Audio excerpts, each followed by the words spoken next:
Afternoon, everybody. Thanks for joining today. Education Commissioner Penny Schwinn is with me here today as we want to start off talking about the proposed revamping of our education funding formula, and then we'll open it up for questions about that or any other subject that you want to have as well. I'll speak a few minutes, then let Commissioner speak, and then we'll open it up to questions. Our public schools are the future of our state, and it is important that we invest wisely in them, and we are proposing a significant rewrite of the way that we fund our public schools. And we embarked several months ago on a process that continues still today. Tremendous amount of input from parents and teachers and stakeholders, and the General Assembly being a part of that. We had 16 town halls and 18 subcommittees, and that work continues still. And what we want to do is provide information along the way. This is an enormous responsibility that we have and an enormous opportunity to prepare our public schools for the future of Tennessee. We're in a state that has had tremendous growth and tremendous change, frankly, in the enrollment in our public schools, and yet our formula is 30 years old, and it's not modernized in a way that meets the needs of the children in our public schools today. So that's what we've embarked upon, and it's a tremendous opportunity we have. Most importantly, a tremendous responsibility that we have. So we're working together to make sure that we get that done.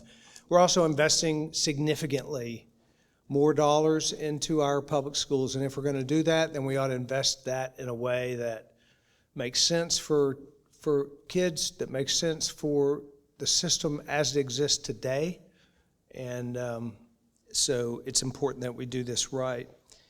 We have the capacity and the capability to do this, and it's going to require a tremendous amount of work. It's also going to require the engagement and the communication along the way. Over the next 2 weeks, we'll lay out the details of this plan. Legislation should be filed in the middle of February for this, and then the process will continue with the legislature to make changes as necessary, so we end up with a final product that serves Tennessee and Tennessee's public schools well into the future.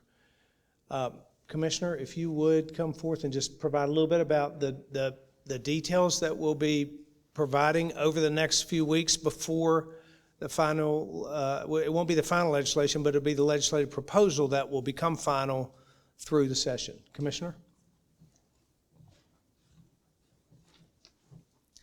Good afternoon. So I am excited to talk more about the proposed funding formula and some of the work that's happened over the last 3.5 months, and even before then. So we know that Tennessee's been discussing public school funding for years now. We've had BEP review committees since 2004. We've had a task force, and now we've had over 3.5 months of public comment. And in that process, as Governor Lee said, we've had town halls. We've had thousands of comments and folks contributing to the conversation. We've had dozens of individual district meetings across the state to hear what individual districts might need for their school communities. And we've also had school funding ambassadors, people who have volunteered to collect feedback in their local communities in order to contribute to the process and inform the work of the subcommittees. There is remarkable consistency in what we are hearing, and I think that's a good thing. Tennesseans across the state have said this is what we value, this is what we want for public schools, and that has been something we've been able to transparently put on our website, talk through, and continue to get feedback from the steering committee on. I just want to say I'm very appreciative of the district folks, the parents, the school leaders, the industry, higher ed, everyone who's contributed to that process.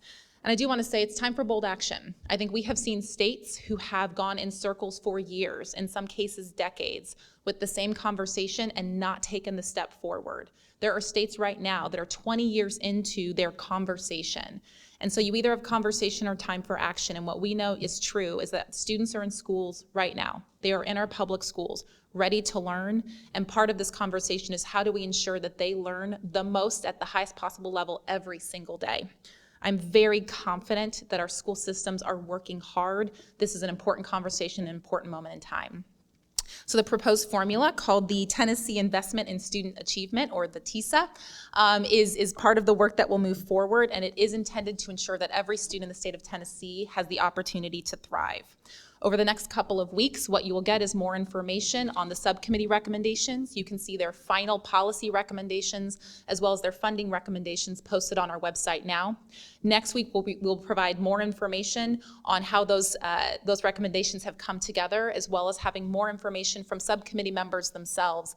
And then, as the governor said, in mid-February, we will roll out the proposed legislation. And I do want to thank, again, members of the General Assembly who have sat on those subcommittees and really hashed through those recommendations together. It has been, I think, a really powerful process of what it means for everyone to have a seat at the table and a voice. Before I wrap up comments, I just want to acknowledge something that I know is near and dear to the heart of public schools across the state, and that's teacher compensation. The governor announced a proposal for $125 million in educator compensation and salaries in his proposed budget. I want to make clear that the way in which that goes through would be like every other year. It goes into the instructional component of the BEP. And I think one of the most important policy discussions that we are having is for a new formula. When we commit funding as a state to teacher increases, that goes to teacher pocketbooks. And I think that that is an important potential shift that could be true in new legislation. And it means when we say teachers are going to get a raise, we mean teachers are going to get a raise. And teachers have been working hard, especially over the last 2 years. And I'm very, very excited and very grateful at that commitment to our educators. So whether you have a little kindergartner or first grader, like in my house, a third grader or a high school student, what I know to be true is that people care about kids. And this funding formula is about individual students and meeting the needs of individual students so that they can thrive both in their K-12 education and after. I'm very grateful for us taking this bold first step, and I know that there's a lot of conversation still to come, but ultimately this is about kids. It has to stay about kids, and I'm very grateful for the contributions and feedback that we've heard so far. So thank you, sir. Thanks. Thank you, Commissioner. And again, this is a tremendous opportunity we have to invest wisely in the future of our state and invest wisely in the future of our public schools. And I too want to commend the General Assembly for their engagement thus far, and there will be robust engagement with them as we go forward. But I feel confident and believe that we can get this done, and that we can do so in a way that that furthers the education for every child in our state that's enrolled in a public school. So thanks for taking the time here, and happy to open it up to questions.